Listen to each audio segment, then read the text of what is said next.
Hey you guys, this is a vegan-free egg muffin tutorial. So first you'll start out with your pan and get your vegan-free butter, and you're going to grease the pan using a paper towel. You take out whatever kind of bread that you want, slice it into fours, then you're going to flatten it. After you flatten it, you add it to the pan. After this part, you get your vegan-free eggs. I use a just free eggs. It's already mixed.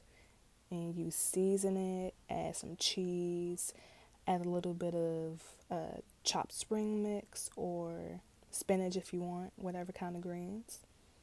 And then you add the mixture to the pan.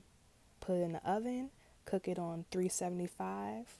You could cook whatever size you want, sausage, bacon, make extra toast, then plate your food and enjoy.